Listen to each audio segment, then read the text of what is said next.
चार पंक्तियां सुनाता हूं आपको, अगर आनंद आ जाए और पूरी कविता की परंपरा अब तक जीवंत हो जाए कि क्यों आवश्यक है श्री रामचरितमानस के इस पावन मंच से कविता का अनुष्ठान। क्योंकि कविता वो कविता थी गुरु नानक संत कबीर जैसी के आंगन में बड़ी हुई। महाराज जी कितनी पावन परंपरा है कविता की। गुरु नानक संत कबीर जैसी के आंगन में बड़ी हुई, कवि केशव के घर से बाहर निकली रत्नों में बड़ी हुई। जब मीरा की करतार बजी तो कृष्ण भक्ति में लीन हुई, मती राम बिहारी घनानंद को मिली प्रेम में बड़ी हुई।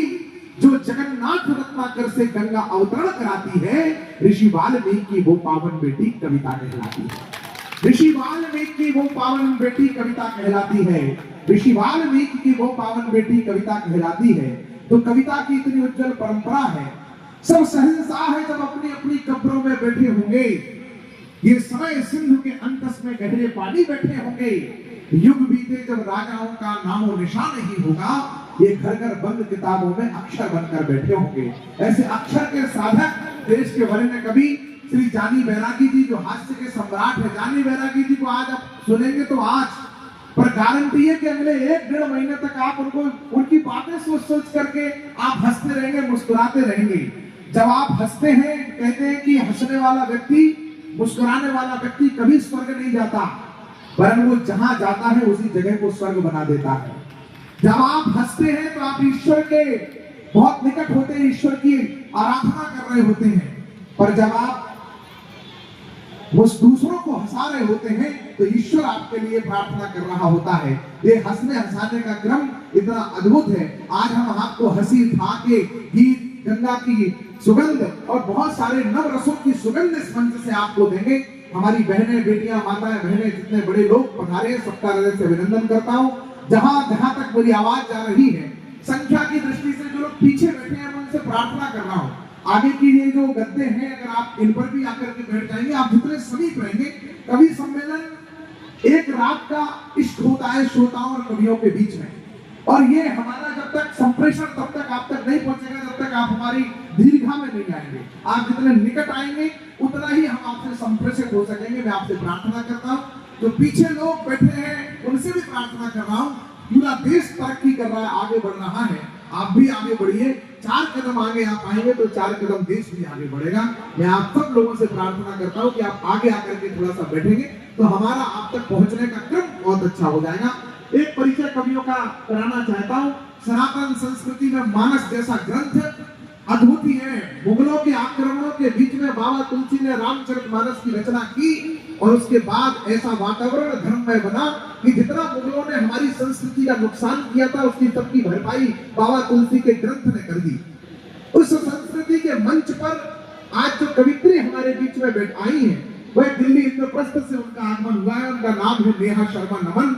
नमन उनके पूज्य पिताजी का नाम है, और इतने बड़े सनातनी रक्षक हैं कि हर हिंदू के हाथ में एक लाठी तो कम से कम होनी चाहिए, हर सनातनी के हाथ में एक शस्त्र होना चाहिए। इसके लिए अपना लाखों रुपया खर्च करके लाखों लोगों के परिवारों तक एक एक लाठी बांट रहे, पूरे दिल्ली इंद्रप्रस्थ में हर घर में लाठी अभियान चला रहे। उनकी यशस्वी बेटी जब बोलती है तो देशद्रोहियों और धर्म विरोधियों के कान खड़े हो जाते हैं, अंतस तक कांप जाता है। ऐसी सनातन की हुंकार नेहा शर्मा नमन हमारे बीच में बना दिए।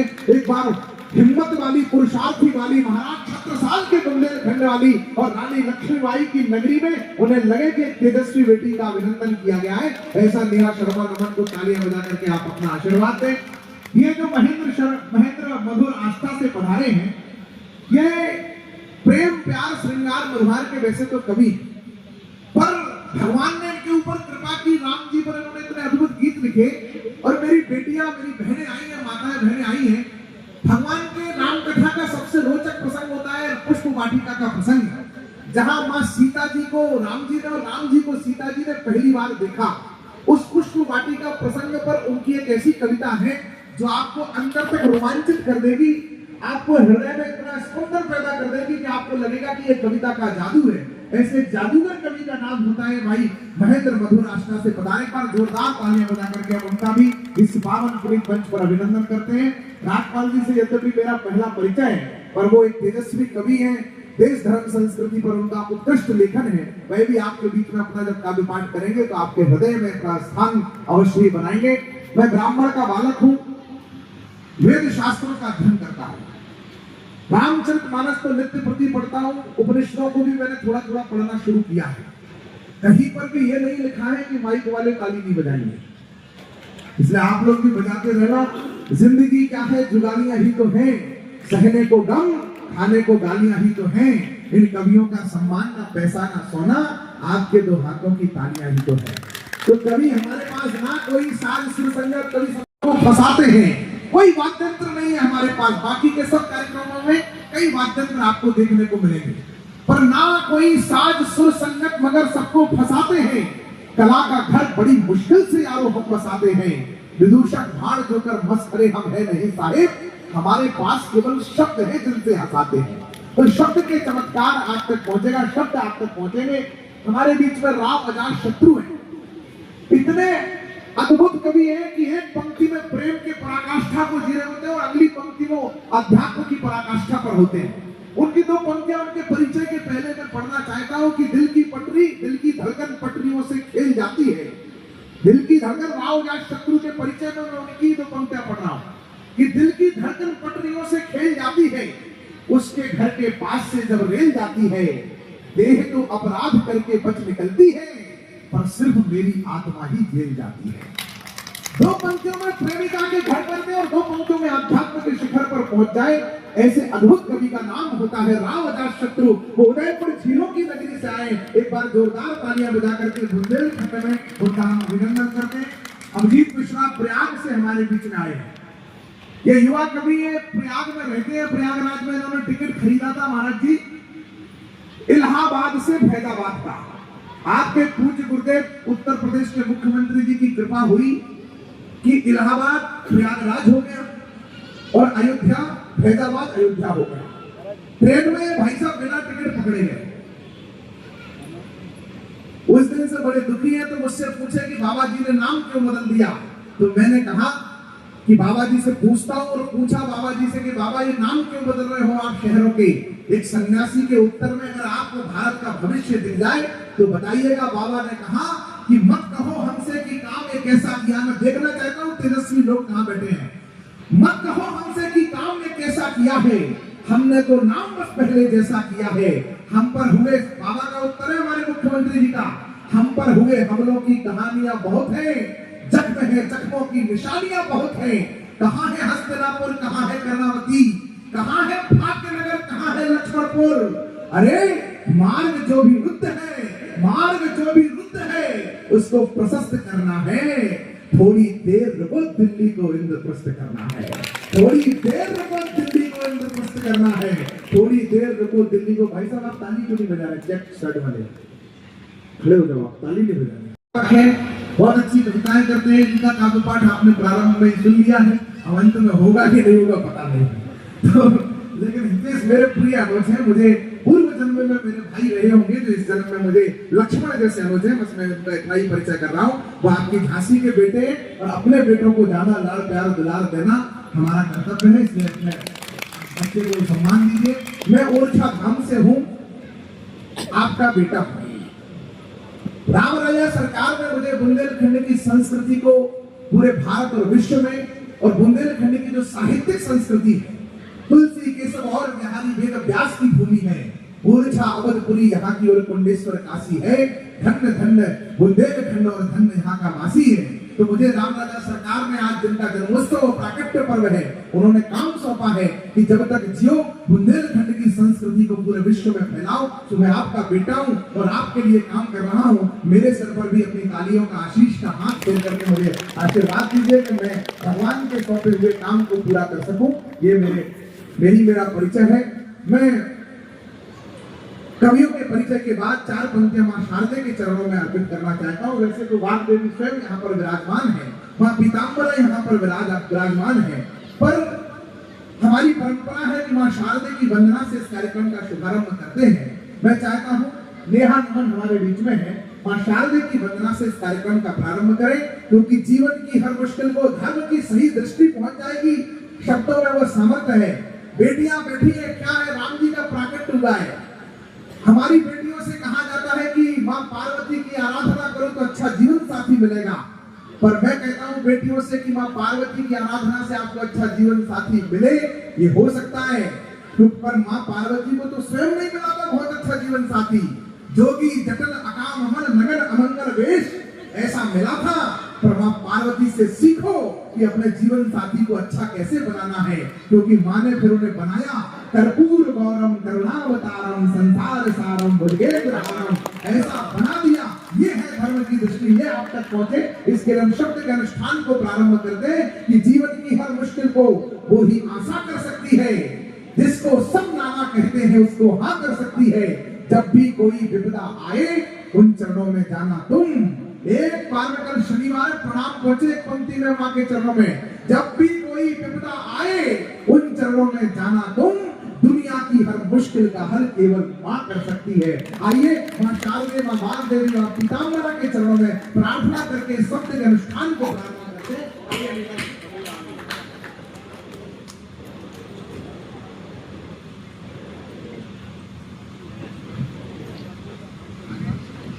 हमारे आज के स्टार पोएट और हम सबके बहुत आदरणीय भाई जानी बैरागी जी का बड़ा मन था कि मैं इस दिव्य धाम पर जरूर जाना चाहूंगा। ऐसे जानी बैरागी जी हमारे बीच में पधार गए और बुंदेलखंड का एक यशस्वी लाल, बहुत ही तेजस्वी बेटा, और महाराज श्री अर्कदास जी महाराज का परम कृपा पात्र और स्नेही पंकज पंडित भी हमारे बीच में। महाराज जी ने जब कवि सम्मेलन की प्रस्तावना की तभी कहा था कि पंकज को जरूर बुलाना। तो दोनों हमारे कविवर से अनुरोध है कि वो मंच पर पहुंचने की कृपा करें। एक आध कुर्सियों की व्यवस्था और करनी पड़ेगी।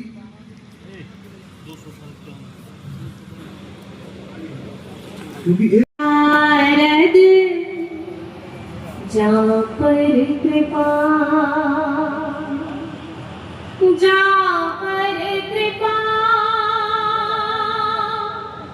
करे मां शारद, जा पर कृपा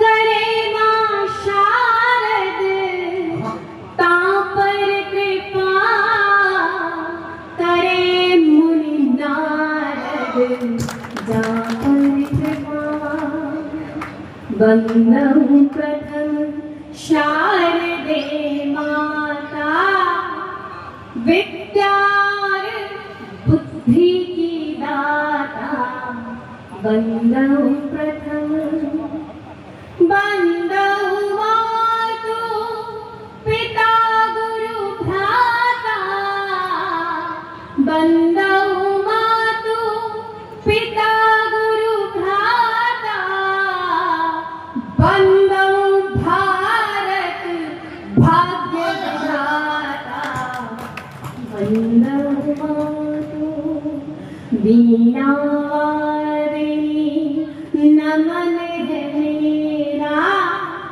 हंस वाहिनी नमन है मेरा, वीणा वारिणी हे वरदायिनी नमन है मेरा, हे वरदायिनी नमन है मेरा, हे सुखदायिनी नमन है मेरा, वीणा वारिणी मधुर मधुर कोयल सा स्वर दे, मुझको मैया ऐसा वर दे, मधुर मधुर अपना हाथ सभी पर धर दे। कवि को इस कवि सम्मेलन के आपको सौंपना चाहता हूँ। मां शारदे की वंदना हो गई है। राम श्री रामचरितमानस का मंच है, राम कथा का मंच है। मां शारदे की वंदना का महत्व क्या कहूँ, बस इतना ही है कि मां कैकेयी से जब पहली बार कहा मंथरा ने कि राम जी के लिए वनवास मांग लो, तो मां कैकेयी का पहला उत्तर था कि मुझको समान है राम भरत, दोनों ही मेरी आंखें हैं, मुझ चिड़िया के दो पर हैं, दोनों ही मेरी शाखें हैं। यदि राम भरत सा प्यारा है तो भरत राम सा प्यारा है, बोधी का भरत दुलारा है तो राम नयन का तारा है। पर अगले ही पल जब मां सरस्वती विपरीत हुई, मां सरस्वती ने बुद्धि हरण की तो उन्हीं मां कैकेयी ने अपने पुत्र के लिए वनवास मांग लिया। ये है मां की कृपा और मां की दृष्टि। इसलिए हम कभी जो कहना चाहते हैं वो कह सके और आप जो लोग सुनना चाहते हैं वो वैसा ही सुन सकें। इसके लिए जरूरी है हमारे ऊपर और आपके ऊपर मां की कृपा। इसलिए मां शारदे के चरणों में एक बार जोरदार तालियां प्रणाम निवेदित करिए। हम इस कवि सम्मेलन का पहला पुष्प आपको सौंपना चाहते हैं। मैं चाहता हूं कि शुरुआत बहुत अच्छी हो और ओपनिंग में 2020 का भी जमाना चल रहा है, ओपनिंग में बहुत अच्छे बल्लेबाज को उतारा जाता है। यद्यपि सारे बल्लेबाजी धुरंधर हैं, पर मैं चाहता हूं कि इस कार्यक्रम की बुनियाद में मेरे अनुज पंकज की तेजस्वी वाणी समाहित हो।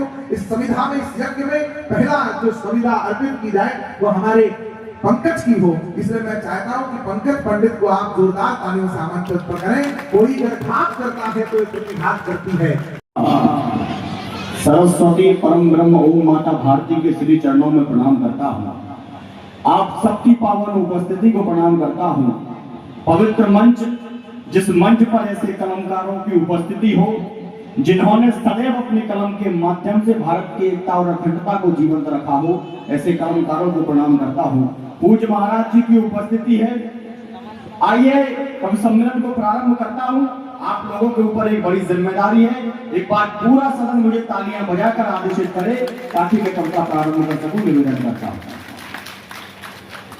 जिन संतों के तन पर भगवा है, माथे पर चंदन है।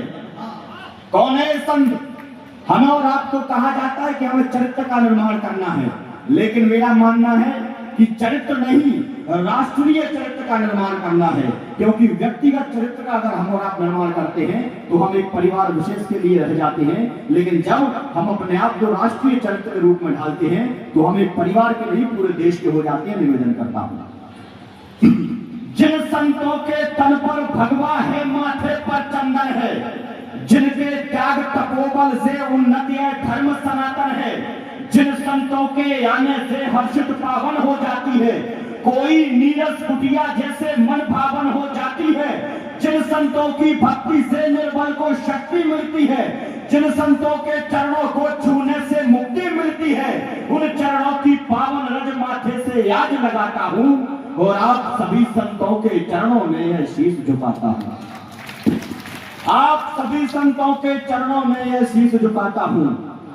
आइए, आज दी और कितने पुरखों ने अपना बलिदान दिया, लेकिन आज हम और आप बड़ी सौभाग्यशाली पीढ़ी हैं कि हमने अपनी आंखों से मंदिर का निर्माण होता हुआ देखा है। तब मैं पंक्तियां पढ़ रहा हूं, निवेदन करता हूं।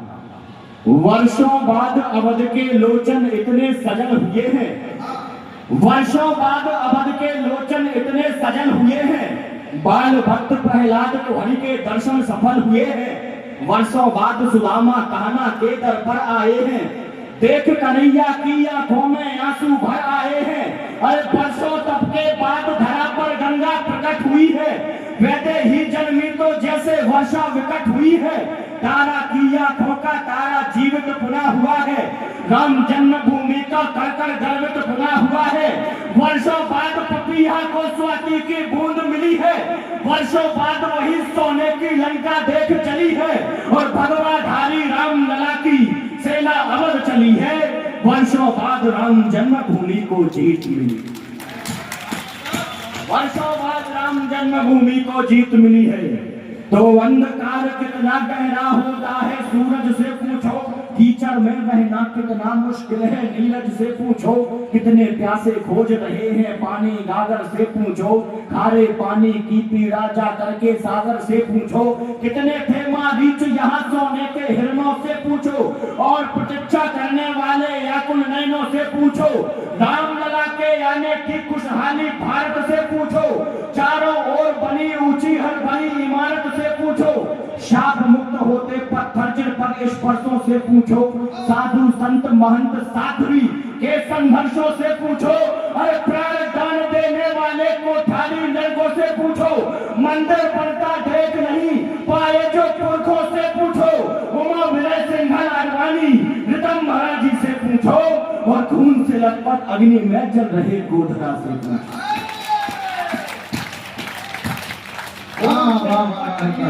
पार्वती पते हर यशोधरा से पूछो तो हम हैं सूरज मगर सदा जुगनू की तरह जले हैं, पानी पानी होकर हम पानी पर सदा चले हैं, नहीं कभी संबंधों में शकुनी की अकल लगाई, खेतों में नफरत के मानवता की फसल उगाई, नहीं किसी की छाती पर जबरन झंडे गाड़े हैं, नारी संधि समझौते वाले पन्ने फाड़े हैं, अंबर की व्यापकता पर न प्रश्न लगाए हमने, अंबु की शीतलता पर न प्रश्न उठाए हमने, मछली को आटा चींटी को दाना देते आए, सत्य सनातन का दुनिया को परिचय देते आए, हमने तो गिरगिट पर भी वर्षों विश्वास किया है, जो दूर रहे हमसे हमने उनको भी पास किया है, और संबंधों का सेतु हमने हरगिज नहीं गिराया, बोलो हमने कब मंदिर मस्जिद की जगह बनाया, बोलो हमने कब मंदिर मस्जिद की जगह बनाया, तो लंगड़े को लाठी के बल दौड़ाया, बोलो किसने आतंकवादियों की मृत्यु पर शोक मनाया, किसने संसद के भीतर भीतर विस्फोट कराया, किसने पुलवामा में लाल लहू को व्यर्थ बहाया, किसने और बोलो किसने कश्मीर से हिंदू सभी भगाए, और किसने रामलला वर्षों तक तंबू में बैठा, किसने रामलला वर्षों तक तंबू में बैठाए, तो सदियों तक संघर्ष किया तब जाकर विलय हुआ है, काले बादल छांट दिए न सूरज उदय हुआ है, वह सेना के वट निषाद की नैया बोल रही है, रघुवर नंदन की जय सरियों मैया बोल रही है, अरे भूमंडल पर एक नया विन्यास हुआ है देखो। आप सबकी तरफ से अभिनंदन कर रहे हैं भाई।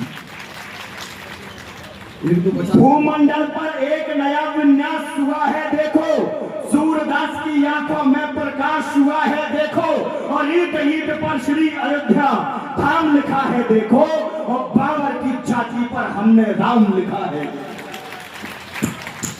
बाबर की छाती पर हमने राम लिखा है देखो। और एक विशेष बात और मैं कहना चाह रहा हूं, अभी दिल्ली में एक घटना घटित हुई, आप सबको पता है, रंग के 4 छींटे चले जाने के बाद तरुण की हत्या कर दी जाती है। माफ करना, इससे बड़ी कट्टरता का उदाहरण पूरी दुनिया में हमें देखने को नहीं मिलेगा। लेकिन हम जिस संस्कृति से आते हैं, जिस संस्कारों से आते हैं, जिस परंपरा और विरासत से आते हैं, हमारे यहाँ तो कहा गया कि जब मैं अपनी चौखट के अंदर होता हूँ तब मेरा धर्म सनातनी होता है, जब मैं चौखट के बाहर कदम रखता हूँ तब मेरा धर्म हिंदू हो जाता है, जब मैं राष्ट्र की ओर देखता हूँ तो मुझे लगता है मेरा धर्म राष्ट्र धर्म है, लेकिन जब संपूर्ण विश्व पटल की ओर देखता हूँ तो मेरा धर्म मानवता हो जाता है। और हम मानवता के पुजारी हैं, लेकिन हम दुनिया को कितना भी मानवता का पाठ पढ़ाएं, वो लोग उस पर चिन्हों पर नहीं चलने वाले। मैं 4 पंक्तियां यथार्थ की पढ़ना चाहता हूँ। हर एक पत्थर छूने योग्य नहीं हो जाता, हर एक पत्थर छूने योग्य नहीं हो जाता, सबका जीवन जीने योग्य नहीं हो जाता, गंगा का पावन जल पाकर के भी पंकज सागर का जल पीने योग्य नहीं हो जाता, सागर का जल पीने योग्य नहीं हो जाता।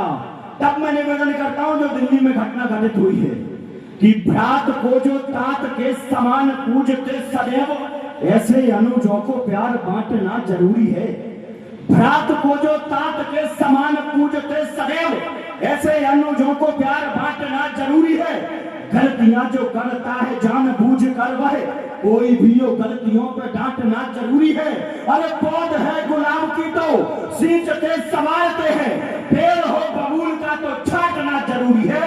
और क्षमा योग्य हो तो हम क्षमा दान करें, किंतु शिशुपाल हो तो शीश काटना जरूरी है।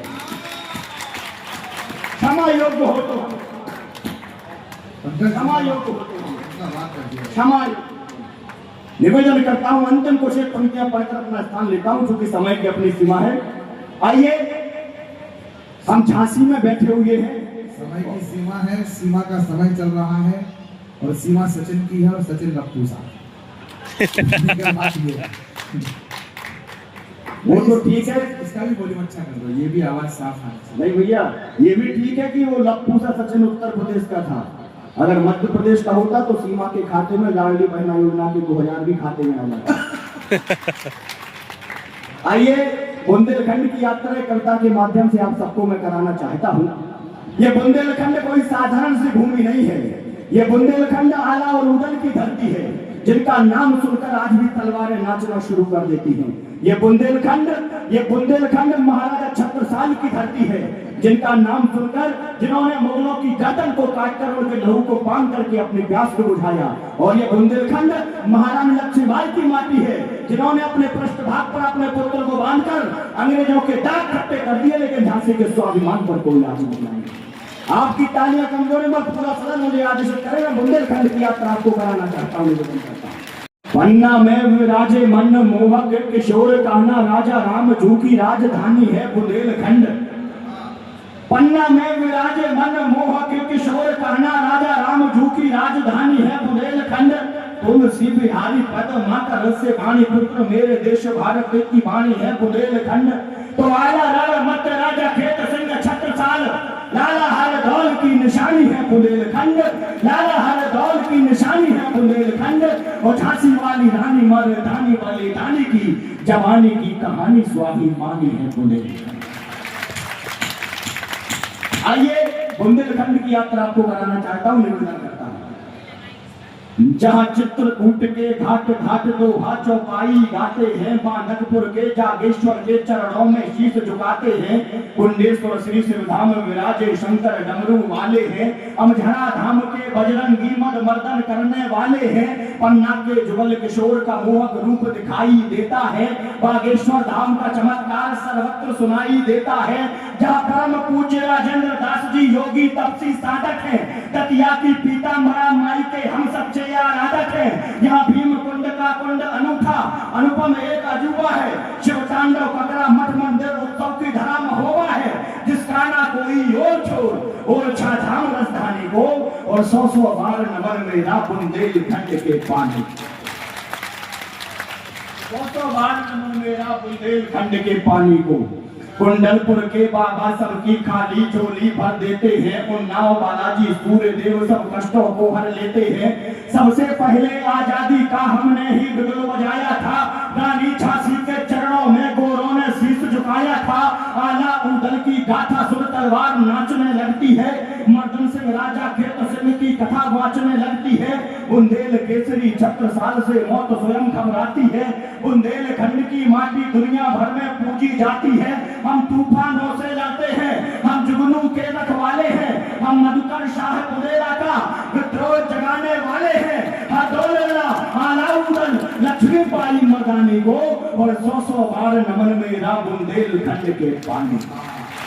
परम सौभाग्य हम सबका है कि हमें दर्शन हो रहे हैं श्री राम कथा को जन जन तक पहुंचाने वाले, श्री राम कथा के विश्वविख्यात मर्मज्ञ, जिनके दर्शन और जिनकी वाणी का रसास्वादन करना सौभाग्य से रघुनाथ जी की कृपा से मिलता है। ऐसे परम श्रद्धेय प्रेम भूषण महाराज जी का शुभागमन इस परिसर में हो गया है। एक बार आपकी तालियां उनको देंगे। कुछ समय के लिए इन कवियों पर भी कृपा करके अपनी मंगलमय सानिध्य हमें प्रदान करेंगे, ऐसी हम प्रार्थना उनके चरणों में निवेदन करते हैं और पंकज से प्रार्थना करते हैं कि वो अपना कारोबार करें। आइए बुंदेलखंड के महापुरुष, बुंदेलखंड में जन्मी हुई विभूतियां निवेदन करता हूं। हम ध्यान चंद का जादू है, रानी झलकारी की कटार में थिली शरण की पंचवटी, हम उमा भारती के विचार, हम ओज तरुण सागर का है दत्ताजी के अनुयायी हैं। हम देश राज के लोक गीत और बांधा की तरवाई हैं। हम हैं हमीरपुर से अमीर और भाग्य ईश्वरी गाते हैं। हम आशुतोष राणा का अभिनय दुनिया को दिखलाते हैं। बलदेवगढ़ की है तोप हमी और खजुराहो की शिल्प कला, हम गौर डॉक्टर हरि सिंह हम ही देवगढ़ की मूर्त कला। जलधारा यहाँ जटाशंकर की चंदेरी की साड़ी है, कालिंजर अपराजेय दुर्गगढ़ पहरा सिद्ध पहाड़ी है। तुलसी पद्माकर कवि के शव के गूंज रहे स्वर्णवाणी को, और 100 बार नमन मेरा बुंदेलखंड के पानी को, 100 बार नमन मेरा बुंदेलखंड के पानी को। और बुंदेलखंड की अंतिम जो स्थितियां हैं, मैं वहां से आपको ले चलने का प्रयास करता हूं, निवेदन करता हूं। हम गेहूं मटर चना सोया उड़दा की फसल उगाते हैं, हम सेरा राई बधाई नौरता दुनिया को दिखलाते हैं। मानो या ना मानो सच में ना बहन भलो ना भैया है, हमने दुनिया को बतलाया सबसे बड़ा रुपया है। लालित्य ललितपुर का हम ही परवा सागर की हरियाली, टहरौली गुरसराय में रस बरसाती अपनी बुंदेली। प्रसिद्ध कोच की रामलीला कालपी व्यास का मंदिर है, लंका मीनार जालौन की ऊंची किला अनोखा समतल है। बुंदेली मेला हम दमोह का टीकमगढ़ का नगर बाग, हम रहली घोड़ई गला कोटा के भजन कीर्तन राग भाग। और आदि शक्ति जगदम्ब पठा देवी अम्बे कल्याणी को, और सौ बार नमन मेरा बुंदेलखंड के पास। धरातल जाग रहो धरातल तेज बीच जला जल जागा है। कहत बिहारी धरती पे रचे हैं खंड, खंडन के बीच नौ खंडन को नाका है। नौ खंड बीच में विराजो वीर आर्य खंड, आर्य खंड बीच में बुंदेलखंड बांटा है।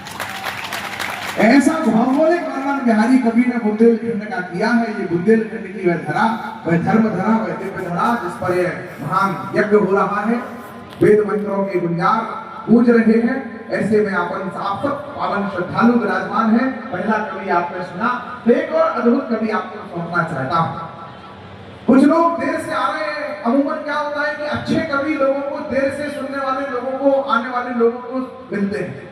पर मैं आज थोड़ा सा क्रम बदल रहा हूं। मैं सोच रहा हूं कि कवियों के क्रम को थोड़ा सा व्यतिक्रम किया जाए, और मैंने पंकज से शुरू किया और एक और महीने कवि इस मुकाम पर कवि सम्मेलन के खर्च कर रहा हूं, जिनकी भूमिका में मैंने कहा कि कल जब आप पुष्प वाटिका के बारे में सोचेंगे तो आपको उनके गीत याद आएंगे। वह प्रेम प्यार उनकी पुस्तकों पर लाखों करोड़ों लोगों के व्यूज हैं, रील्स हैं।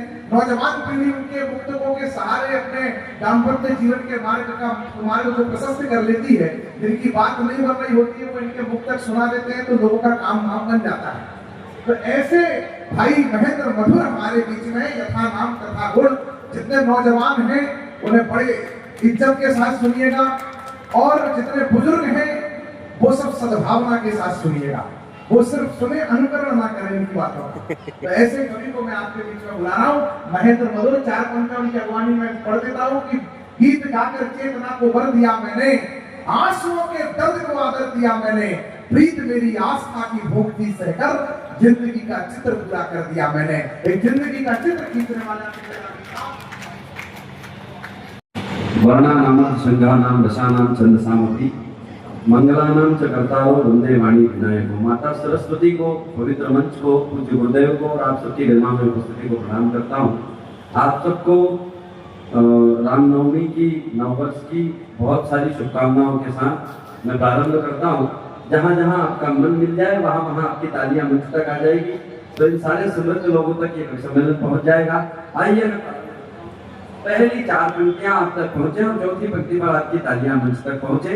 मैं मुक्तक आपको सुनाता हूं। हमारी आस था गहरी हमारे राम मंदिर पर। आज का उत्सव रेखांकित करने की आपकी तालियां। मैं जहां खड़ा हूं वहां बहुत ज्यादा भूमिका तो क्या बनाना, परम भगवंत हनुमान जी महाराज को बेटा सुनानी है, आपको सुनाना है। बस आपकी चेतना मिल जाएगी, मैं जो अच्छा सुना सकता हूँ वो आप तक पहुंचाता हूँ। हमारी आस था गहरी हमारे राम मंदिर पर, नजर हर एक की ठहरी हमारे राम मंदिर पर। समूचे विश्व का मानस विनय से झुक गया होगा। अब तालियां उठे आपकी। समूचे विश्व का मानस विनय से झुक गया होगा। ध्वजा जब धर्म की फहरी हमारे राम मंदिर। ध्वजा जब धर्म की फहरी हमारे राम मंदिर पर। ध्वजा जब धर्म की फहरी हमारे राम मंदिर पर। और रुकना भी है, दूसरी सुन लो फिर बजा। कविता सम्मेलन में कविता सुना भैया। हमारे बुंदेलखंड की 2 प्यारी सी बिटिया यहाँ पर एक विराजमान है, उनका नाम है श्यामा कश्मीरी जी। आप बहुत ही सुंदर भजन गाती हैं, बाल विदुषी हैं। एक बार पूरा सदन जोरदार तालियों से ये देवी स्वरूपा नवदुर्गा की पावन बेला में हम सब विराजमान हैं। हम उनके चरणों में विनम्र प्रणाम करते हैं। बहुत बहुत प्रणाम। आइए 4 पंक्तियां और पढ़ता हूँ। मैं जिस मंच पर खड़ा हूँ बिना किसी भूमिका के आपको अच्छी कविता सुनाता हूँ। आप वही विराजमान हो रही थी। सुनहरे स्वप्न नैनों में संजोने का समय है ये, सुनहरे स्वप्न नैनों में संजोने का समय है ये, खुशी से आंख को अपनी भिगोने का समय है ये, खुशी से आंख को अपनी भिगोने का समय है ये, उमड़ कर धार सरयू की लगी है घाट को छूने, उमड़ कर धार सरयू की लगी है घाट को छूने, प्रभु श्री राम के चरणों को धोने का समय है ये, प्रभु श्री राम के चरणों को धोने। और ये बुंदेलखंड है जहाँ हर भाषा का जवाब है सबके पास। इस देश में बहुत सारी बदतमीजियां हुई, यहाँ तक ये तक भी कह दिया गया कि सनातन तो डेंगू मलेरिया की तरह, इसे जड़ से खत्म कर देना चाहिए। सबने सब पूरी दुनिया ने अपने हिस्से से जवाब दिए, अपने तेवर में जवाब दिए, लेकिन बुंदेलखंड ने एक जवाब दिया। महेंद्र मधुर 4 पंक्तियां आपको सुनाता है। बुंदेलखंड के जवाब पर सिर्फ आपकी तालियां इसलिए उठनी चाहिए कि मैं हिंदुस्तान का गौरव गा रहा हूं, अभी तो ना कि बुंदेल। हाँ, स्वागत। लिखा जो धर्म ग्रंथों में उसे खुलकर कहेंगे हम। सबने जवाब दिया कि सनातन तो डेंगू मलेरिया की तरह इसे जड़ से खत्म कर देना चाहिए, लेकिन बुंदेलखंड का जवाब आपको पसंद आएगा, ऐसा विश्वास है मेरा। लिखा जो धर्म ग्रंथों में उसे खुलकर कहेंगे हम, सहा है आज तक हमने मगर अब ना सहेंगे हम। हमारे एक साधु ने कहा हुंकार भर करके, सनातन को जो ललकारा तो ठठरी मार देंगे। सनातन को जो ललकारा तो ठठरी मार देंगे। मेरे भाई ने बहुत अद्भुत कविता पढ़ी है। आनंद आ रहा है आप लोगों को, आनंद आ रहा है आप लोगों को। एक बार तालियां बजा करके बताओ क्या है। बहुत आभार आपका, बहुत प्रणाम आपको। हिंदुस्तान का सूर्य गाया पंकज पंडित ने। मैं केवल 4 पंक्तियों में आपको पुलवामा से पहलगाम दिखाता हूँ, और जैसा मुझे आदेश से सुनी दिया का मैं पुष्प वाटिका तक पहुंच रहा हूँ। एक तो मुक्तक सुन लीजिए बस। जो भारत जंग लड़ता है बड़ी मशहूर लड़ता है, जो भारत जंग लड़ता है बड़ी मशहूर लड़ता है, वो दुश्मन हार जाता है जो हो मगरूर लड़ता है। हमारे और उसके युद्ध में बस फर्क है इतना, वहां बारूद लड़ता है यहाँ सिंदूर लड़ता है, वहां बारूद लड़ता है यहाँ सिंदूर लड़ता है, वहां बारूद लड़ता है यहाँ सिंदूर। मुझे प्रेम ने कहा है, देखो बहन भाई, सिंदूर लगाने के पीछे एक भारत की परंपरा है। हाँ। अतुल भैया, आप तो जो काम करते हैं वो उन्हीं लोगों से संबंधित है। सिंदूर जब भी लगाया, जिसको अपना बनाते हैं हम उसको पहले सिंदूर लगाते हैं। इस बार भारत ने सिंदूर लगाया है पाकिस्तान को। आने वाले समय में एक बड़ा भूभाग हम अपना बनाने वाले हैं, चिंता मत करो। बहुत आभार, बहुत प्रणाम। आइए, मुझे इस मंच से बहुत पवित्रता के साथ आपको प्रेम सुनाना है। जैसा भैया ने आदेश किया, मैं एक मुक्तक सुनाता हूँ। आप सब प्रेम सुनने का मानस बना करके बैठे हैं। मैं प्रेम को प्रतिष्ठापित करती हुई 4 पंक्तियां आप तक पहुंचाता हूँ। आपका मन मिलेगा चौथी पंक्ति पर, इस भरोसे के साथ। कहाँ किसको कभी गुजरी कहानी याद रहती है, कहाँ किसको कभी गुजरी कहानी याद रहती है, न राजा याद रहता है न रानी याद रहती है। मोहब्बत में ही ताकत है जो दुनिया में अमर कर दे। हमें सदियों तलक मीरा दीवानी याद रहती है। हमें सदियों तलक मीरा दीवानी याद रह। बहुत प्यारा सुन रहे हैं। चार पंक्तियां और सुनिएगा। और जिस तरह से आप प्रेम सुन रहे हैं, मैं बस उसी लेवल का प्रेम आपको सुनाता हूँ। आपका मन मिलेगा, आपकी मुस्कुराहट के साथ मुझे आशीर्वाद भी मिलेगा चौथी पंक्ति पर। हमारी प्रीत का कुछ इस तरह बंधन हुआ होता। चौथी पंक्ति पर आपकी कोई याद ताजा हो जाएगी, मेरा दावा है। अगर ताजा हो जाए तो फिर आपकी तालियां मुझे बताएगी कि आप भी पहुंच गए वहीं जहां मैं आपको पहुंचाना चाहता हूं। हमारी प्रीत का कुछ इस तरह बंधन हुआ होता। तुम्हारा मन हुआ होता, हमारा मन हुआ होता। बिठा कर नाव में तुमको नदी के पार पहुंचाता। जो तुम गुंजा हुई होती तो मैं चंदन हुआ होता। जब तुम गुंजा हुई होती तो मैं चंदन। मेरे सामने चार पीढ़ी के लोग बैठ करके प्रेम सुन रहे हैं, बच्चे भी सुन रहे हैं, मेरी आयु के लोग भी हैं, मुझसे बड़े भी हैं, मेरे पिता तुल्य दादा तुल्य लोग भी हैं। मैं चार पीढ़ी को चार पंक्ति सुनाता हूँ। चार पीढ़ी एक साथ आत्मसात करने की चारों पंक्तियों को मैं सुनाता हूँ। लड़कपन एक जैसा है, जवानी एक जैसी है। लड़कपन एक जैसा है, जवानी एक जैसी है। निशाना एक जैसा है, निशानी एक जैसी है। हमारी जिंदगानी का अलग है व्याकरण, लेकिन किताबें एक जैसी है, कहानी एक जैसी है। एक जैसी है। नीरज जी ने कहा, आपने कहा 3 पीढ़ियां प्रेम सुन रही हैं।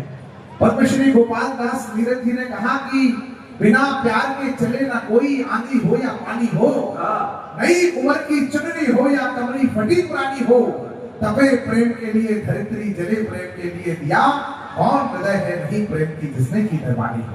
इसलिए 3 पीढ़ियां ने 7 पीढ़ियां में बैठ के सुने तो कोई कम नहीं। भैया प्रेम में तो स्थिति यह है कि प्रेम इसलिए भी सुना रहा हूँ आपको, बाकी प्रेम जीवित रहेगा। आप चार पंक्तियां सुनो। शुरू से ये भी एक बाबू ही है, ये बाबू ही है। शुरू से अंत तक सारी कहानी याद है हमको। आप इसलिए भी सुनना कि कहीं चौथी पंक्ति पर किसी की याद बहुत ताजा हो जाए तो मुझे सूचना मिल जाएगी आपकी तालियों। शुरू प्रेम में क्या क्या याद रहता है, किसे क्या याद रहा मुझे नहीं पता, मुझे क्या याद रहा मैं बता रहा हूँ। शुरू से अंत तक सारी कहानी याद है हमको। परस्पर दी जो आपस में निशानी याद है हमको। परीक्षा कक्ष का नंबर न भूले हैं न भूलेंगे। तुम्हारा रोल नंबर तक जुबानी याद है हमको। तुम्हारा रोल नंबर तक जुबानी याद है। आइए आप बहुत प्यारा सुन रहे हैं। मुझे बहुत जिस पवित्र विषय को लेकर के यहाँ सुमित भैया ने उपस्थित किया है, मैं पहले तो बहुत आभार करता हूँ ज्ञापित उनका कि उन्होंने परम पूज्य गुरुदेव के आशीर्वाद दिलवाए, दर्शन करवाए और पूज्य परम बलवंत सरकार बालाजी सरकार के दर्शन करने का सौभाग्य हम सबको कवियों को दिया। इसलिए सुमित भैया के लिए एक बार आप जोरदार ताली बजा दीजिए। मैं प्रारंभ करता हूँ। आप जहाँ जिस सदन में बैठे हैं उस सदन की पवित्रता का ध्यान रखते हुए पुष्प वाटिका में सखी रूप का हनुमान जी के वर्णन हुआ है। मैं बस उसी प्रसंग से आपको जोड़ना चाहता हूँ। पहली बार माता जानकी जी जहाँ भगवान राम से मिली थी और जहाँ भगवान राम माता जानकी से मिले थे, हम सबने रामायण में पढ़ा है, देखा है, सुना है। बस मैं चित्र बनाने की कोशिश कर रहा हूँ। अगर पहली बार के भगवान के मिलन के चित्र ठीक ठीक बन जाए तो फिर उसमें रंग भरते जाएगी आपकी तालियां। इस विश्वास के साथ मैं इस बड़े पवित्र मंच से आपको सुनाने की कोशिश करता हूँ। दोनों भाई द्वार पर खड़े होने के लिए पुष्प वाटिका कैसी लग रही है, पहला चित्र बना रहा हूँ। स्वागत। नीले नीले अंबर पे पीले पीले सूरज सा, ऐसा दृश्य वह रोज शाम को निहारती। नीले नीले अंबर पे पीले पीले सूरज सा, ऐसा दृश्य वह रोज शाम को निहारती। केत की कनेर कचनार मधुमालती, वह आम्र मंजरी हो जैसे आम को निहारती। दूर दूर तक फैली अलसाई सी सुगंध, जैसे कोई काम ना हो काम को निहारती। पुष्प वाटिका को मेरे राम जी निहार रहे, पुष्प वाटिका भी मेरे राम को निहार रहे। पुष्प वाटिका को मेरे राम जी निहार रहे, पुष्प वाटिका भी मेरे राम को निहारती। पुष्प वाटिका, आप सबने चित्र देखे हैं, आपने कविता कथाएं पढ़ी है, आपने रामायण पढ़ी है। मैं चित्र दिखाने की कोशिश कर रहा हूँ। माता जानकी जी गौरी पूजन के लिए जाती है, उनके साथ 5-7 सखियां जाती है। सारी सखियां गौरी पूजन के लिए चली जाती है। रामायण में चौपाई आती है कि एक सखी सी संग बिहाई, गई रही देखन फुलवाई। सारी सखियां तो जानकी जी के साथ चली गई, एक सखी वाटिका देखने गई। उसने वाटिका में क्या देखा मैं 4 पंक्तियों में दिखाने की कोशिश कर रहा हूँ। आपकी तालियां बस मेरे साथ जुड़ी रहे, चौथी पंक्ति पर आपका आशीष मिलता जाएगा। मैं इस चित्र को आगे बढ़ाता जाऊंगा। पात पात पारिजात फूल फूल पे निखार, आज दिन की ही शुरुआत कुछ और है।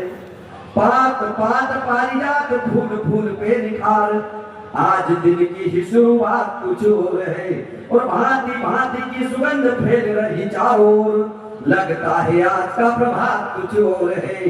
तो भंवरों के स्वस्ति वचनों से अनुगूंजित है, आज प्रकृति की करामात कुछ और है।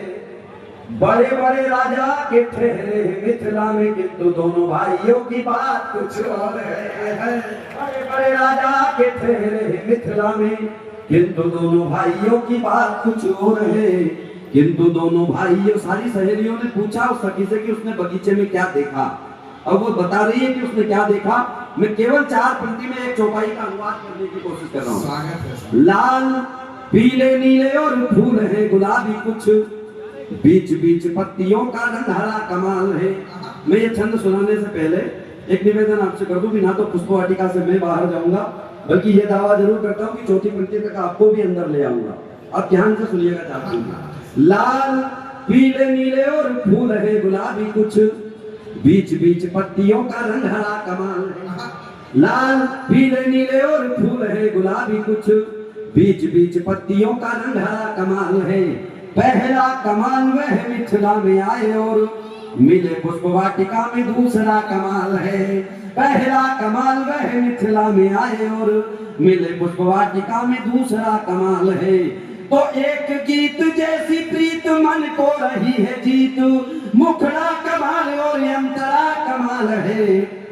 कोई कहने लगी कि गोरा बड़ा चंचल है, कोई कहने लगी कि सांवरा कमाल है। कोई कहने लगी कि गोरा बड़ा चंचल है, कोई कहने लगी कि सांवरा कमाल है। कोई कहने लगी कि सांवरा कमाल है। लेकिन एक संदेह है। जैसे ही जानकी जी ने यह सुना कि संदेह किस बात का, आप संदेह बता रही है वो सखी की जब दोनों भाई पुष्प तोड़ रहे थे तब उनके माथे पे छोटी छोटी ओस की बूंदें दिखी थी, पसीने की बूंदें दिखी। बोले इसमें किस बात का संदेह। मैं 4 पंक्तियों में संदेह व्यक्त कर रहा हूँ जो सखी ने जानकी जी के सामने सुनाया। सुंदर सरोने सांवरे से वे कुंवर लगे, उनको नयन देखना न छोड़ पाएंगे। सुंदर सरोने सांवरे से वे कुंवर लगे, उनको नयन देखना न छोड़ पाएंगे। और बार बार नैना निहारे रूप राशि को, लगता नहीं है अब मुख मोड़ पाएंगे। तो अखियों ही अखियों में सखियों ने पूछा बस, कैसे भला जानकी से नाता जोड़ पाएंगे। फूल तोड़ने में ही पसीना आ रहा है, इन्हें कौन कहता है ये धनुष तोड़ पाएंगे। कौन कहता है ये धनुष तोड़ पाएंगे। इस प्रसंग का मैं चाहता हूँ भगवान का प्रसंग है अधूरा न छोड़ा जाए। 5 मिनट में कुछ बिगड़ेगा नहीं। एक बार जोरदार तालियां बजा करके मेरा अनुरोध को स्वीकार करो। इसका पूरा आपकी तालियां थोड़ी सी कमजोर थी, इसलिए मैंने कम कर लिया था। मैं तो नहीं हूँ, एक बार तालियां बजाकर मुझे बता दीजिए। बहुत आभार आपका, मैंने बता दिया हनुमान जी को सुनाना, ये तो सब बहुत सुनना है। बहुत आभार आपका, बहुत। मैं इनमें सब में हनुमान जी को ही देख रहा हूँ। मंद मंद गंधली ये शीतल समीर चली। पहली बार माता जी का प्रवेश हुआ वाटिका में, और क्या ख्याल आया होगा इनको देख करके। बस कल्पना कर रहा हूँ कि माता श्री की कल्पना में क्या ख्याल आया होगा, वो ख्याल बनाओ। मंद मंद गंधली ये शीतल समीर चली, तन में उमंग झूमने का मन हो गया। मंद मंद गंधली ये शीतल समीर चली, तन में उमंग झूमने का मन हो गया। और प्रेम की पवित्र बगिया में मन आया, और देख देख दृश्य डूबने का मन हो गया। तो गदराई तरुणाई अलसाई कलियों का, भंवरों के संग घूमने का मन हो गया। पुष्प वाटिका में पुष्प तोड़ने को आए थे वे, उनके चरण चूमने का मन हो गया। पुष्प वाटिका में पुष्प तोड़ने को आए थे वे, उनके चरण चूमने का मन हो गया। उनके चरण चूमने का। अंत में दोनों भाइयों को यह स्मरण होता है कि हमें गुरु जी की पूजन के लिए पुष्प लेकर भी जाना है। अब दोनों भाई फूल लेकर के गुरु जी के सामने पहुंच तो गए, लेकिन दोनों की मनोदशा क्या है, मनोभाव क्या है, अंतिम चार पंक्तियां आप तक पहुंचाता हूं, आप यात्रा करेंगे। कंगनों की खन खन, पायलों की छन छन, खन खन छन छन छोड़ आए बाग में। कंगनों की खन खन, पायलों की छन छन, खन खन छन छन छोड़ आए बाग में। और लगता है कंकड़ व पत्थर उठा के लाए, और रूप का रतन छोड़ आए बाग में। तो गुरु जी के सामने खड़े हैं अभिमंत्रित से, कुछ तो राम व लखन छोड़ आए बाग में। बाग की ही ओर बार बार वे निहार रहे, सुमन तो लाए मन छोड़ आए बाग में। बहुत राम, बहुत सुमन तो लाए मन छोड़ आए। जो लोग जा रहे हैं उनसे बस इतना कहता हूं कि हमें छोड़कर आप गए तो हम भी ये कह जाएंगे, बीच भंवर में साथ छोड़ने वाले भी बह जाएंगे। यदि युद्ध में अर्जुन बनना है तो पूरी बात सुनो, अर्ध कथाएं सुनने वाले अभिमन्यु रह जाएंगे। अर्ध कथाएं 3 कवि और विशेष हैं और 2 अविशेष हैं मेरी तरह। आधा 1 घंटे में हम इस कार्यक्रम को समापन की तरफ ले जाएंगे। मेरा अनुरोध है आपसे कि ये महोत्सव जो सजाया गया है उसे आप पूरा मन दीजिए, डूब कर कुछ सुनो, सुनकर गुनो, मन मिलाओगे तो मन से जुड़ जाएंगे, वरना ये है पखेरु बहुत दूर के, बोलियां बोल के अपनी उड़ जाएंगे, बोलियां बोल के अपनी उड़ जाएंगे। मैं चाहता हूं इस क्रम को और आपके बीच में बढ़ाऊं। प्रयागराज से हमारे बीच में बहुत प्यारा तेजस्वी नौजवान भाई अभिजीत मिश्रा आया है। अभिजीत बहुत प्यारा इस समय देश के शौर्य को गाने वाला कवि है। उस प्रयाग से आया है जहां पर राम जी ने खुद स्वयं जाकर के मां त्रिवेणी का पूजन किया, अर्चन किया है। इस राम कथा के मंच पर प्रयाग का भी एक अंजलि जल हम अर्पित करते हैं और आप आमंत्रित करते हैं भाई।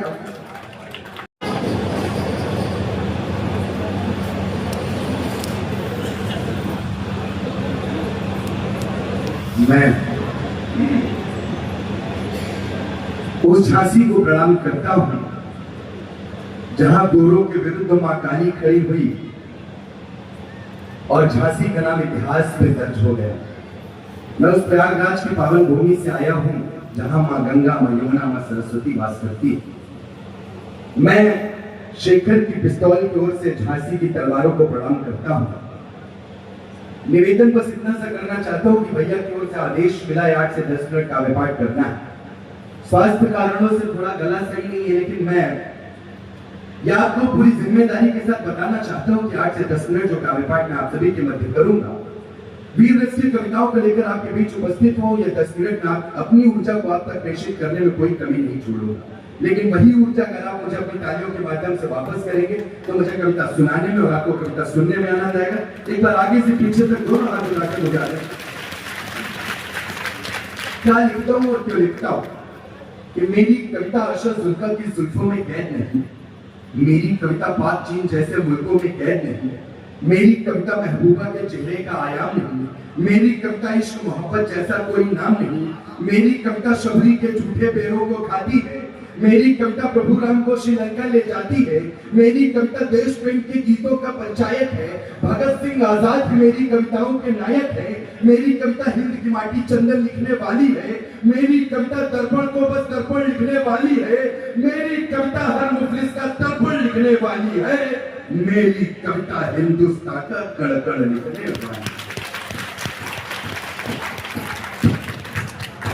एक छंद से बात आगे बढ़ाना चाहता हूं। मैं जिस उत्तर प्रदेश से आया हूं, प्रयागराज की सरजमी से आया हूं, 4 पंक्तियां लिखने की कोशिश की। गुरुदेव का आशीर्वाद मिला। सुमित भैया बड़े भाई, इनका मैं बहुत आभार व्यक्त करता हूं जिस पावन पुण्य धरा पर मुझे आने का मौका दिया। साहब जिस देश में रहते हैं पर भाषाई बहुत सारी चीजें होती है। बहुत सामान्य बात कहने की कोशिश करता हूँ, 4 पंक्तियां पढ़ता हूँ। बहुत छोटी सी बात कहना चाहता हूँ। अगर एक शब्द, एक नाम बदल दिया जाता है तो अर्थ कैसे बदल जाता है। साहब अगर हमें कहा जाए कि सुरेश जहाज उड़ाता है, नहीं भाई, सुरेश जहाज उड़ाता है, तो आपके जहन में आएगा कि सुरेश ने इस देश का नाम रोशन किया, जहाज उड़ाया। थोड़ा सा फेर बदल करते हैं, अगर यहीं पर कह दिया जाए अब्दुल जहाज उड़ाता है, थोड़ी देर में समझ आएगा कि अब्दुल जहाज किस तरह उड़ा रहा है। अब जिस देश में रह रहे हैं, यहाँ की विडंबना है, तो 4 पंक्तियां पढ़ने की कोशिश करता हूँ। कौन लोग हम जिस देश में रहते हैं, वहां पर सुप्रीम कोर्ट में खड़े होकर के भगवान राम के होने के प्रमाण मांगे गए। मैंने सोचा अगर 500 वर्षों पहले हमारे बुलडोजर बाबा होते तो एक बदलाव होता कि 5 शतक पहले ये सपना नैनों में पल जाता, राम लला के नाम का दीपक कब का ये जल जाता, और योगी बाबा अगर कहीं उस समय रहे होते तो बाबा की छाती पर चढ़ के बुलडोजर चल जाता। हाँ, ये आपको समझ। तो एक कविता पढ़ के अपना स्थान लेता हूँ। साहब क्या होना चाहिए हमारे देश में, मैं वीरों की बात करने के लिए जाना चाहता हूँ। मैं 4 पंक्तियां पढ़ता हूँ। इलाहाबाद विश्वविद्यालय से अंग्रेजी विषय से PhD कर रहा हूँ, हिंदी कविता कर रहा हूँ। 4 पंक्तियां पढ़ता हूँ। कि वृक्ष के समक्ष यक्ष भले ही दे, पक्ष विपक्ष युधिष्ठिर हो तो हार मान जाएगा। तो देश प्रेम का है ज्वर, ऐश्वर्य का है स्वर, स्वर ऐसा है कि जन जान मान जाएगा। तो पथ पे चला है रथ, और अगली पंक्ति समझ जाए तो एक व्यक्ति का हाथ आकाश में खुले। पथ पे चला है रथ, कर ली है ये शपथ, भारती का मान आसमान मान जाएगा। और विश्व गुरु भारत को दुनिया भी मान लेगी, देश जब वीरों को भगवान मान जाए। इस देश में रहने में भगवान राम के होने के प्रमाण मांगे गए। कौन लोग हैं जो प्रमाण मांगते हैं?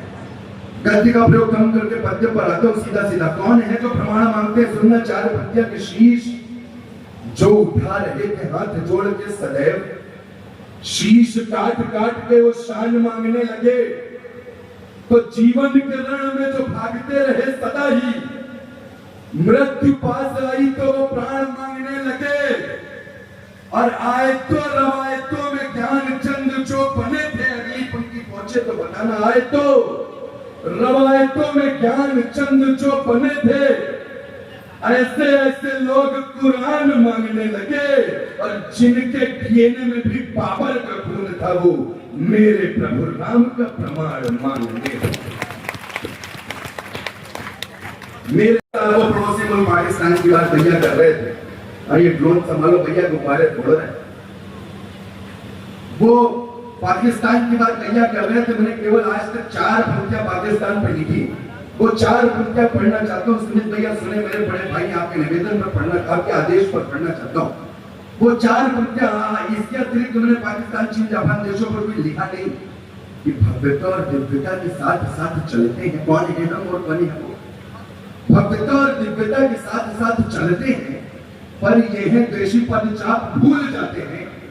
तो इंच इंच भूमि नाप नाप कर लड़ते हैं, इतना तो भारतीय माप भूल जाते हैं। और हमने किया है जो आपके लिए उपाय, हमें तो है याद पर आप भूल जाते हैं। और दौर के बदलते ही हिंद के नापाक बेटे, थोड़ा सा बड़े हुए तो बाप भूल जाते हैं। 4 से पंक्तियों एक रचना नारी शक्ति मैं पढ़ना चाहता हूँ। हम जिस देश में रहते हैं साहब, वहां पर अंशुमन सिंह देश का ऐसा जवान, उसकी शहादत महज इस वजह से होती है कि अपने सैनिकों की जान बचाने के लिए वो आगे पहुंचाते हैं। मैं नारी शक्ति, उसकी पत्नी को कीर्ति चक्र दिया जाता है। मैं पंक्तियां आपकी ओर से पढ़ने की कोशिश करता हूँ। वो नारी कह रही है प्राण प्रिय है परमेश्वर मेरी कुमकुम का भान रहे, लेकिन ये देश सर्वोपरि तुमको इसका भी ज्ञान रहे। गठबंधन प्रेम समर्पण का थोड़े से टूट नहीं सकता, ये गौरव है पत्नी का थोड़े से टूट नहीं सकता, ये मंगल सूत्र कदाचित भी कायरता का पर्याय नहीं। मैं एक सैनिक की पत्नी हूँ, कोई कायर या सहाय नहीं।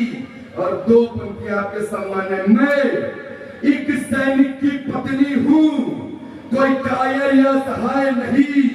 ये मंगल सूत्र में तोड़ रही, तुम शीश झुका के मत आना। ये मंगल सूत्र में तोड़ रही, तुम शीश झुका के मत आना। तुम मर जाना तो मर जाना, पर पीठ दिखाकर मर जाना।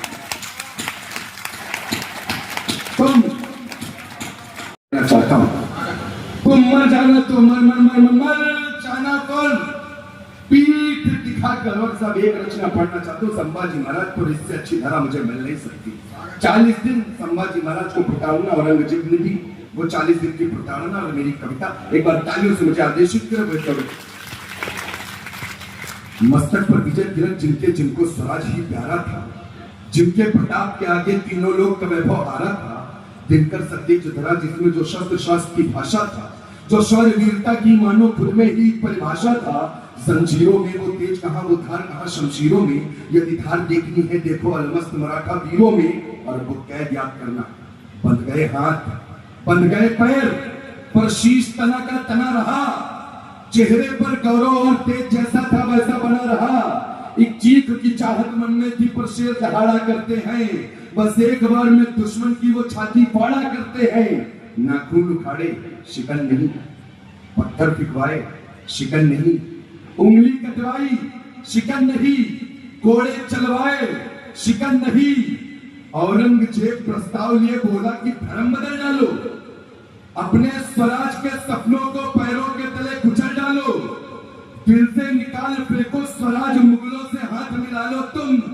इस देश के हिस्से कर दूंगा, जो चाहो उसे संभालो तुम। संभाजी महाराज का उत्तर पढ़ता हूं, उत्तर लगे कि आपका उत्तर है तो बताना। इस देश के हिस्से कर दूंगा, जो चाहो उसे संभालो तुम। संभाजी बोले हंस करके, तुमको खैरात मुबारक हो। जो बात कही है तुमने वो तुमको हर बात मुबारक हो। जो निकल सका ना कभी भला, बोलो वो आज क्या निकलेगा। जो निकल सका ना कभी भला, बोलो वो आज क्या निकलेगा। जब चीख तलक ना निकल सकी तो फिर स्वराज क्या निकलेगा। खुददारी के इस उत्तर में प्रदेश दिखाई देता है, उस एक मराठा में मुझको एक देश दिखाई देता है।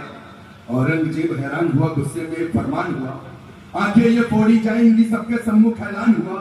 आंखें की चिन्ह था प्रताप, पत्नी की ज्वाला आंखों में, तो सूर्य बसाकर चलता था अपना मतवाला आंखों में। जब शीश उठाया संभाले तो धरा का गड़गड़ डोल पड़ा। दुश्मन के सम्मुख पक्षदान वो एक मराठा बोल पड़ा, जो स्वप्न सजा है नयनों में छत्रपति तुम कारक हो। सो वीर शिवा के स्वप्नों पर आंखों की बलि मुबारक हो। आंखों से अंधा हो जाऊं लेकिन स्वराज तो दिखता है, जो शीश उठाकर जीता है इतिहास उसी का लिखता है। और अंतिम 6 पंक्तियां आपका मन मिले, जो शीश उठाकर जीता है इतिहास उसी का लिखता है। औरंगजेब बोला हताश, क्यों मुगल भी ऐसे बने नहीं, क्यों मुगलों की माओ ने आखिर ऐसे बेटे जने नहीं। आखिर में संभाजी बोले, अगली पंक्ति तैयार रहना। आखिर में संभाजी बोले, मुगलों में बस गद्दारी है। आखिर में संभाजी बोले, मुगलों में बस गद्दारी है। तुम 8 लाख मुगलों पर केवल एक मराठा भारी। ऐसे सपूत भारत मां पर सब होकर निडर अभय बोलो। उस वीर मराठा छत्रपति संभाजी की सब जय बोलो। बोलो संभाजी महाराज की जय। धन्यवाद। जय शिवा सरकार की, जय राणा प्रताप की। राष्ट्र कवि श्री कृष्ण सरल कहते हैं कि परिणाम पुरस्कृत होते जहां न श्रद्धा से, वह देश विश्व में गौरव आनंद, वह देश विश्व में गौरव कहीं ना पाता है। उसकी आजादी रहती हरदम खतरे में, वह किसी एक दिन आखिर उसे गंवाता है। कवि सम्मेलन सामान्यतः बहुत आनंद का विषय होता है, बहुत सारी बातें इसमें होती हैं। आज अर्पित महाराज का भी मन था कि ये राम कथा का मंच या शौर्य का गान होना चाहिए। इस देश को, भुजाओं को के रक्त में बहने वाले रक्त को थोड़े उबाल की जरूरत है। लोग कह रहे हैं कि 12 मुल्कों में युद्ध चल रहा है, भारत में युद्ध नहीं हुआ है। भारत में युद्ध नहीं हो रहा है, पर 12 देशों के बीच में युद्ध चल रहा है। मैं कहता हूं कि युद्ध तो भारत में भी हो रहा है, बस हम और आप उसे लड़ नहीं रहे, वो एक तरफा लड़ा जा रहा है। हम अपनी आंखें बंद करके उस खतरे की अनदेखी कर रहे हैं, पर खतरे टले नहीं है। हम पर जितने हमले ज्यादा, उतने ही होशियार रहो। अगर आपस में एक नहीं तो मिटने को तैयार रहो।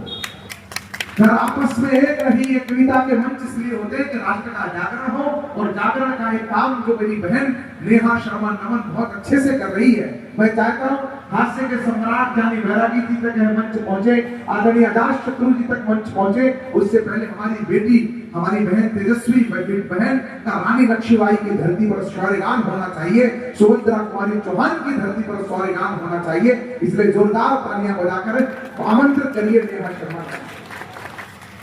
लोगों से निवेदन है, मंच पर थोड़ा पानी वानी भिजवा दें। कभी भी काफी मेहनत कर रहे हैं, पानी तो उन्हें पिलाया ही जा सकता है। स्वागत है।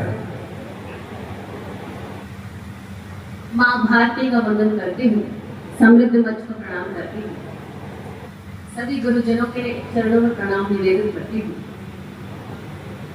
माँ वीणा पाणी का वंदन, सुमित कोरछा का आमंत्रण, छत्रसाल की महिमा गाना, बुंदेली धरती का कंकण। बच के रहना हो बाबू, संभल के चलना जरा जरा, वीर प्रसूता जगत धात्री, धन्य धन्य बुंदेलधरा।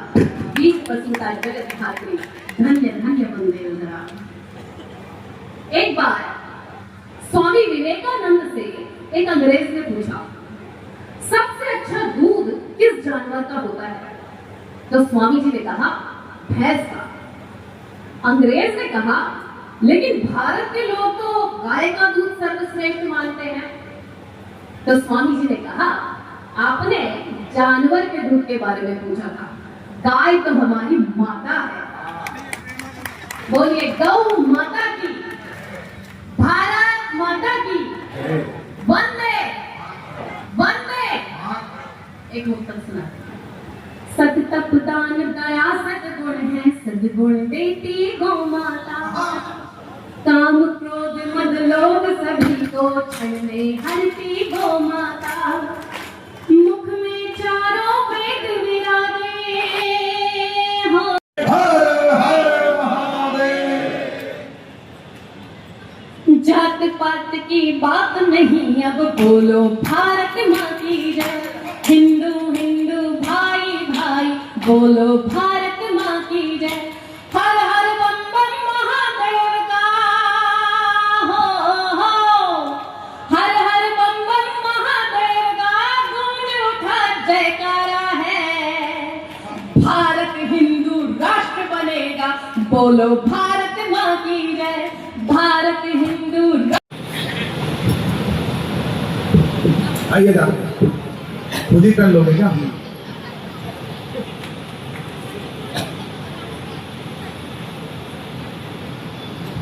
आप सबको प्रणाम।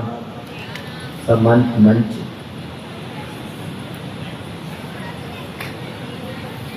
मैं इस क्रम में हूं और एक बार आप नेहा जी के लिए ताली बजा दीजिए। बहुत अच्छा कविता पाठ किया। इनको जब जब मैं सुनता हूं तो मुझे ऐसा लगता है नारी शक्ति। नारी क्या है? शक्ति। पुरुष शक्ति का पुरुष। हाँ, व्याख्या ऐसी होती है क्या? हाय रे सबला पुरुष तेरी यही कहानी, मुंह पे है पूछ और आंखों में पानी। और सुनो झांसी वालों, गुस्सा आना मर्द की निशानी है, लेकिन गुस्से को पी जाना शादीशुदा मर्द की निशानी। विज्ञान ये कहता है पुरुष के शरीर में 1.5 लाख नसें होती है, सिर्फ पत्नी जानती है कौन सी वाली कब दबानी। तो आप संख्या में कम हैं, यही मैं आपको प्रणाम करता हूँ। अच्छा सुनाया, अद्भुत सुनाया, और कहीं कहीं आपकी पंक्तियां ऐसी थी जो चमत्कारिक थी, शब्दों से चमत्कार पैदा करना। हम जब भीड़ को कविताएं सुनाते हैं, मेरा प्यारा छोटा भाई कह रहा था सुमित, हम जब भीड़ को कविताएं सुनाते तो हमें ऐसा लगता है हम कौरवों को कविताएं सुना रहे हैं, लेकिन जब हम कम लोगों को कविताएं सुनाते हैं तो हमें ऐसा लगता है हम पांडवों को कविताएं सुनाते हैं। तो ये मैंने आपकी चापलूसी की और मुझे थोड़ी बहुत सफलता भी दी। मैं अपने क्रम की दृष्टि से मेरा प्यारा भाई जानी बैरागी बहुत आगे है, लोकप्रिय कवि है और मेरा तो प्रिय है, छोटा प्यारा भाई है। एक बार मैं चाहूंगा उनके सम्मान में भी जोरदार तालियां बजाएं।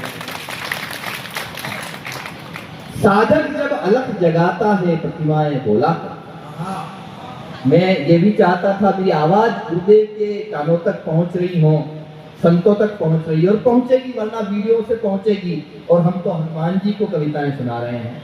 साधक जब अलख जगाता है प्रतिमाएं बोला करती हैं, सप्तक पे अंगुली धरते ही पाषाण खिलाएं कि दिल्ली थी हमारी पंजाब है हमारा, दिल्ली थी हमारी पंजाब है हमारा, अब धरने पे धरना लगा के मार डालूंगा। समझे, सब समझदार।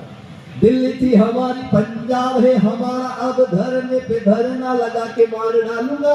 मुफ्त में मिलेगा पानी बिजली दवाई मुफ्त, भारत को श्रीलंका बना के मार डालूंगा, भारत को श्रीलंका।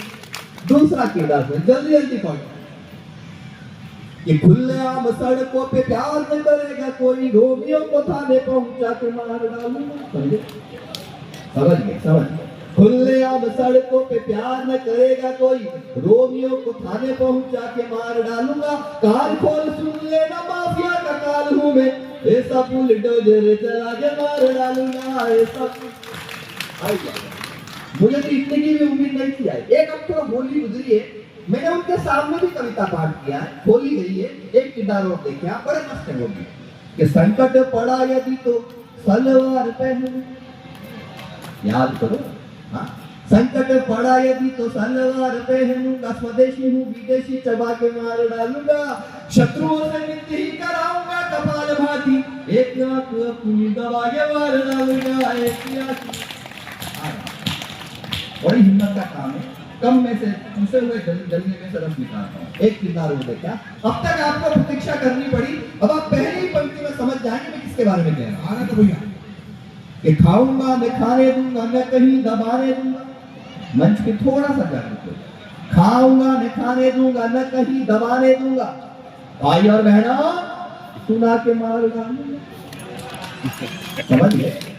मैंने पिछली 8 मार्च को अयोध्या के भगवान रामलला के मंदिर प्रांगण में इस कविता का कविता पाठ किया, ये मेरा सौभाग्य है। मैंने वहां कहा कि मैं इसलिए सौभाग्यशाली नहीं हूं कि आप कविता पढ़ रहा हूं इस पावन धरती पे, इससे ज्यादा सौभाग्यशाली मैं इसलिए हूं क्योंकि मेरे पिता गोवर्धन सिंह राव एक कार से हुआ था। मैंने पढ़ा, मैंने कहा हुई अयोध्या जनक दुलारी, ये पंक्तियां पढ़ने के लिए इस मंच से बेहतर कोई दूसरा मंच हो नहीं सकता। मेरे प्यारे भाई सुनो, हुई अयोध्या जनक दुलारी, खड़े रह गए महाबली और मची खलबली सभी दलों में, गए अमेठी लला लली। और मंदिर पे फहराता भगवा लहर लहर कर बोल रहा। अगली पंक्ति पे आपके दोनों हाथ हवा में उठे हुए दिखे और तालियां बजा के आप अभिषेक करें कि मंदिर पे फहराता भगवा लहर लहर कर बोल रहा, अरे राम कृपा तो वो ही पाए जो पूजे बजरंग बली। खाऊंगा मैं खाने दूंगा, फिर वहीं आ जाओ, खाऊंगा मैं खाने दूंगा न कहीं दबाने दूंगा। भाइयों बहनों सुना के मार डालूंगा, वनवास भेज दूंगा राम के विरोधियों को, राम जी का मंदिर बना के मार डालूंगा, राम जी का मंदिर बना के मार डालूंगा। अब मैं वो भी हाथ खुले हुए देख रहा हूँ जिन्होंने एक बार मिटा के मार डालूंगा। खुद की तबाही पर चिंतन शिविर होगा, बैंकॉक में छुट्टियां मना के मार डालूंगा, बैंकॉक में छुट्टियां। जल्दी जल्दी पढ़ता, खाली यदि मुझसे कराओगे तो बंगला, तो बंगले की टोटियां चुरा, खाली यदि मुझसे कराओगे तो बंगला, तो बंगले की टोटियां चुरा के मार डालूंगा। आपकी सुनूंगा नहीं, आपकी सुनूंगा नहीं, साइकिल को पंचर करा के मार डालूंगा। आइए ये सब कथा चलती रहेगी। मैं 2 मिनट का आज्ञा चाहता हूँ, छोटा सा सुना के अपनी वाणी को विराम